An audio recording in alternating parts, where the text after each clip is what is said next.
Oh my God, Seabass is alive. Oh, yes, I'm recording. We're going to do some 7th gen content. I know a couple of you guys want to see 7th gen content. Well, here it is. You guys wanted it, and I'm going to deliver. So if you guys didn't see the video on my Instagram, and if you guys don't follow my Instagram, go follow it. Because you get to see some behind the content stuff or behind the scenes kind of stuff. Just everyday life, Seabass. Go follow it. But anyways, on my way to my girlfriend's house, I was stuck in traffic, and I'm just minding my own business, blasting music and whatnot, and I glance over and my temperature needle is already at the very top, flashing. So I'm just like, oh crap.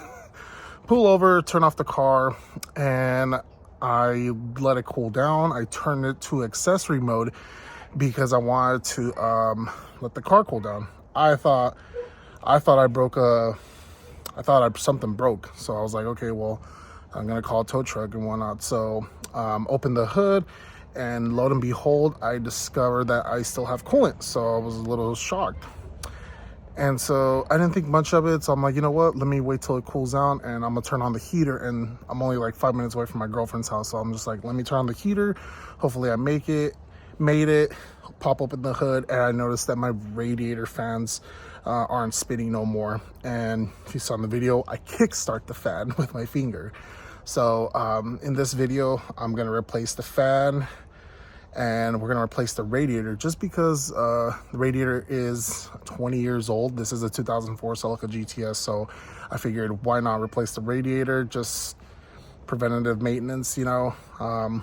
It wasn't too expensive. I think overall, after shipping and tax, I ended up paying about a little under $300. So it's not the worst, but it is what it is. I had to do it. So let me turn the camera around and show you guys what I ended up buying. So there you have it. That's the part number for the radiator. That's for the cooling fan. And then we also got the thermostat, because again, 20-year-old thermostat. So here's the A's in thermostat.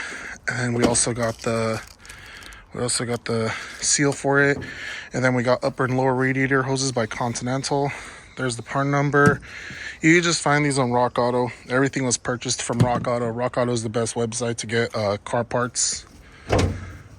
So let's open the hood. All right, and here we are at our dirty engine bay. So you guys have probably seen a few videos already on how to replace the thermostat, and unfortunately, I have a 2004 GT-S, which means I have this in the way. So replacing the thermostat is not going to be easy. Well, it is easy, but it's just I have to remove more than what I need to remove. So I have to remove this whole assembly here anyways, because I do want to replace the radiator. So we're going to need to remove all of this right here. I'm going to take off the intake just to give me a little bit more space, and hopefully I'm probably going to have to remove the ECU box to get to that upper radiator hose. But let's start with the basics. Again, let's just take off the short ram intake. Let's take off the bumper, the radiator core support, all this stuff up here. Really easy stuff. So I already went ahead and removed the short ram intake. Pretty easy. Again, one hose, and then the two connectors, the one for the MAF, the one for this. And out it comes. Take off the clamps. You're probably not going to have the same setup I have. You might have a short ram intake, so whatever situation you got here, remove it. Now we're going to go ahead and remove all the bolts. Oh, but first of all, I went ahead and removed the front bumper. So make sure you do that. And then I went ahead and removed the screws or the bolts for the whole radiator support. So you got the two right here for the condenser.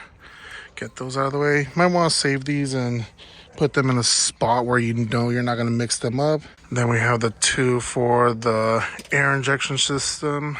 And then we have the four for the radiator support. Then you have the one for the overflow reservoir, or whatever you want to call it. And get these out of the way. You want to get the three from the hood latch. So let's go ahead and remove those three. So I already got the 3 for the hood latch. Now we're gonna remove that 4th one. Still having a difficult time removing it, so I'm pretty sure I have to keep removing pieces of the air injection system. So you have one bolt right there and another one right there for the bracket. So let's go ahead and remove those 2. We should at least be able to move this out of the way. So with this out of the way now, we should be able to lift this out of the way. Oh my God, why'd you get stuck there? All right, so get that out of the way.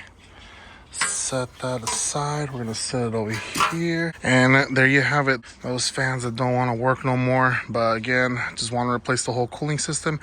I might be able to cheat this if I could just flip this to like this side. I'm gonna try and do that, but I'm probably have to disconnect this hose because these are old hoses, you guys. These are gonna be very special. Specialty curved and angled hoses. You don't want to disturb them that much because a lot of these products are already discontinued, so finding them is not going to be easy. So just be careful when you bend these hoses. Be mindful. So we're going to slide out the fans. I believe there's a screw right here and another one over here, and if memory serves me right, they just slide in, so we should be able to slide them back out. If not, then I'll report back. All right, I told you guys I was able to move it out of the way, so I'm gonna tell you guys exactly what I did. There's a hose running underneath the intake manifold, and it goes right here, so I unplugged it, which is this one right here, and then this right here has the big hose and the tiny hose coming out of it. Be extremely careful with this one. This is made out of plastic. You don't want to break it, so be very careful with it. Air injection, guys. Man, this sucks. But anyways, now we got a lot of space to work here with. We can remove the 2 radiator or the 2 automatic transmission cooler lines. We can get to the fans. Like everything's like accessible now that I went ahead and removed that. But and then just heads up, I didn't have to remove any other cables or any other wires, so just go ahead and move it to the side like that. I didn't have to force it, so don't be afraid. And so now we have access to our thermostat, which is right here. You could probably, let me get this out of the way. You can kind of see the little nut right there and the one over there. It's probably gonna be a pain in the butt. I should have brought my magnetic sockets from work, but again, I'm one of you guys. I work from home, so let's see what we can do. Let's go ahead and remove the radiator fans, the radiator fans, and then we should be draining our cooling system pretty soon. And this is exactly why I bought the radiator. This is exactly why I bought the radiator. I knew this was gonna happen. This has happened to us numerous times. This thing just dry rots, heat rots, and then it just breaks. It broke. I didn't even put that much pressure on this. I literally moved it like this, and then it just went boop. But look, the plastic inlet is stuck in there. The radiator is done. It's done. That's why I ended up buying a new one. That's exactly why I ended up buying a new one, guys. But that's all good. That's all fine and dandy. Let's go ahead and keep taking out the fans. I was gonna go ahead and disconnect this and then this over here. So, and then I was rudely interrupted by you. All right, so the fan is off.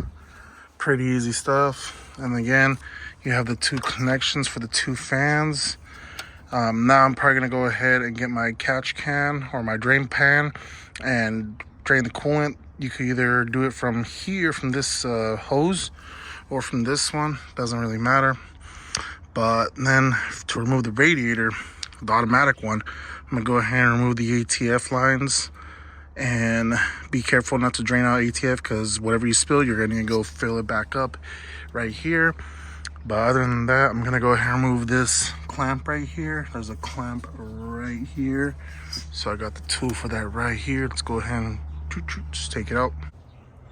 All right, that is out. And unfortunately in the process, when I was moving this hose flinged up, and now I got coolant all over my work area.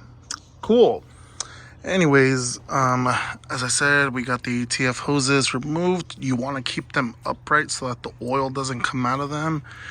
And now I already removed the thermostat hose, the big one, or the radiator hose, the lower one. So now we should be able to somewhat get to those 10mm bolts to get to the thermostat. Right now would be a great opportunity to wash your engine bay or clean it up. You can see I had some oil leak from when I did the timing chain cover gasket. But other than that, I'm not gonna care too much about it at this moment. I just want to get the car back on the road and hopefully eventually put the lip back on and clean it up and respray it. But anyways, let's keep going. Let's attack those thermostat 10mm bolts. Like I said, you have one right there. You have that one right there, and then we have another one right there. Let's get to those, get the thermostat out. Okay, got both nuts out, and then we should be able to get the, all right, there we go. We should be able to get the thermostat housing off, please. So not to, oh no, do I have to remove the alternator?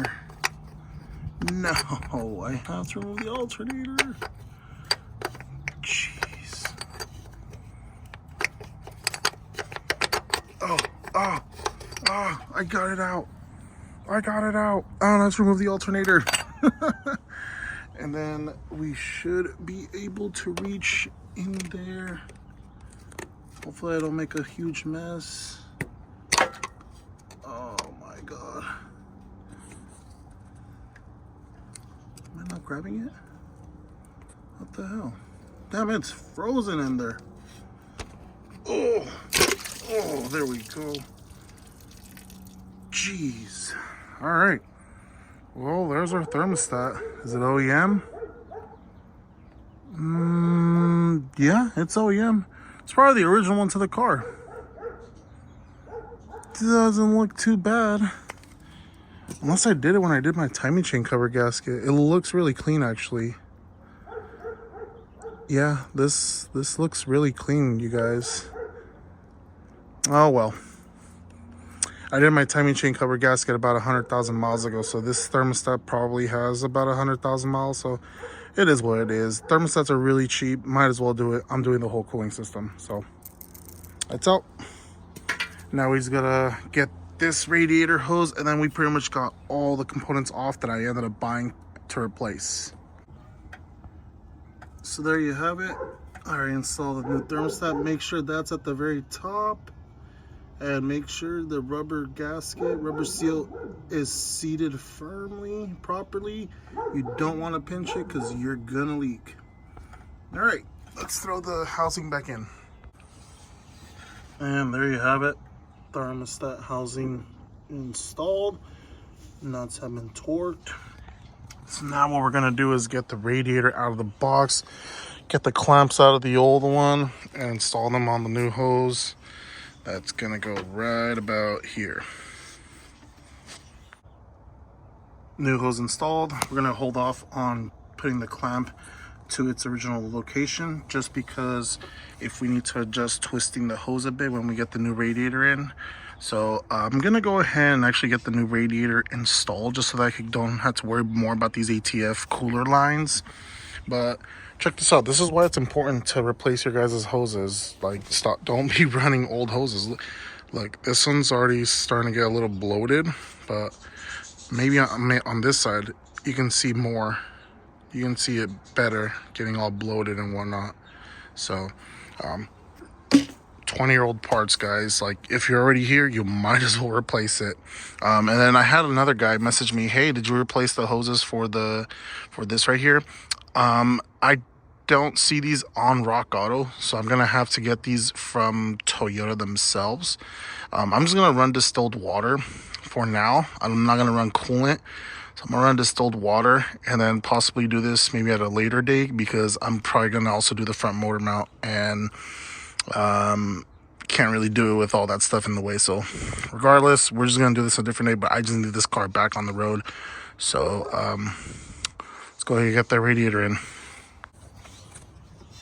So there you have it. We got the ATF cooler hoses installed. Same with the lower radiator hose. So I already got that one aligned, so now we can go ahead and plug that one or use the clamp there. So let's go ahead. See, I can't really do this with one hand, and I forgot my tripod at my arcade, so didn't want to go to the arcade just for the tripod. It's about to be. Alright, so let's go ahead and maybe set it right there. There's about good. So now let's worry about this radiator hose. Alright, so I went ahead and removed the battery, and I only unbolted the ECU box to get it out of the way. So moved it towards the left, and with that I was able to get my pliers to come in here and basically undo the clamp, bring it out, pull it out, and we should be able to fish out the upper radiator hose. There we go. So that wasn't too bad. Oh jeez. I know. I need a tripod, and I do have one, guys. I do. I'll make sure to bring it, or I'll make sure to buy another one to keep at the house. All right. So, ooh, this one was bad. So yeah, this one for sure needed to be replaced. This end wasn't too crazy, but good thing we're replacing it because want to be safe. Upper radiator hose, or I don't know what you want to call this, right radiator hose installed. So there you got it installed all along right here, and then we gotta put this doohickey back on, but it's installed. Now we're probably gonna go ahead and install the fans. So we got the radiator fan installed. This I accidentally broke because they had the switch flipped around and I couldn't connect it. So I was doing my best to not break it, but it broke. So I'm just gonna zip tie that, call it a day. But we got the screw right there, bolt right there. And now our radiator fans are installed. So now I'm gonna go ahead and install that bracket right there. So let's go ahead and install it. So I didn't realize I actually did have a bottle of Walmart antifreeze coolant. So gonna go ahead and just throw that in. These bottles are actually really cheap. They're about $13 and they fill up and do the job real well. So this is how I have this set up here. Everything is going smoothly. I see the bubbles coming out of the reservoir. You want to take off this one. And that's how you properly bleed a cooling system in the Celica. So once we're done with the bleeding procedure, then we put it back in its base with the screw, with the bolt right here. And I'm just gonna keep filling it up, and then we're gonna start it up. I already got the battery negative installed.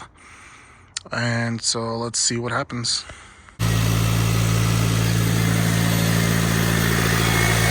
You hear that air injection pump? So look at that.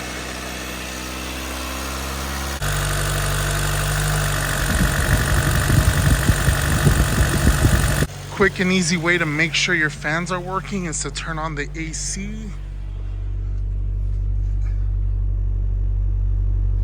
So now we have to bleed the car, so let's go ahead and do that. Turn off the AC so that the fans don't spin. And now what we're gonna do is keep an eye on this, and once the fans kick on, basically means that the thermostat has already opened up and allowed coolant to flow through the whole system.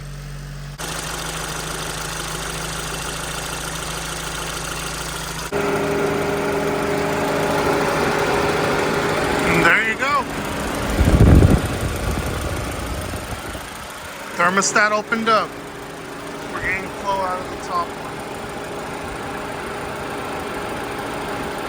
There we go.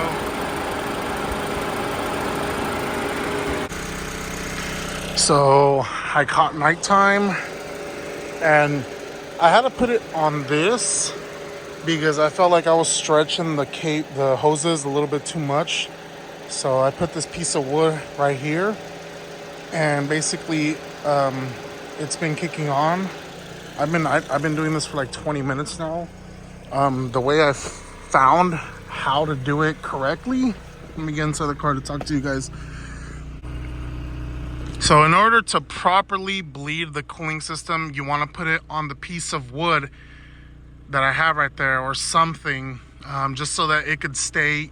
The goal is to keep that reservoir above the engine. You want it above the engine so that the air pockets can properly come out.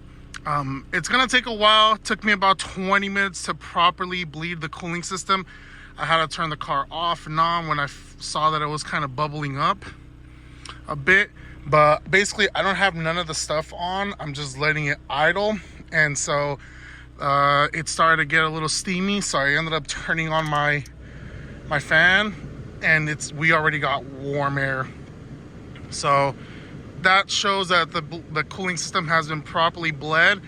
At first I wasn't getting any warm air, so I had to keep revving it. I was revving it at 3,000, then I would stop when I saw that it was bubbling up, let it stop, and when I saw it was pouring out too much, then I would turn off the car, wait like 5 seconds, 10 seconds, turn it back on, rinse and repeat until I finally got it to bleed. It's not that hard. It's not really something too complicated. Just have both of the caps off, the black one and the white one. Just have both of them off and just monitor it. Just look at it, make sure it doesn't overflow. I did get a little bit on the cooling fans, but it's all good. And again, I didn't have any of these on. Just let the car idle, and then if I felt like I wanted to quicken the process up, I'd rev the engine at 3,000. But for now, I think that's good. It's getting pretty hot now, so I think we got full circulation, so I'm happy. I'm happy with the results.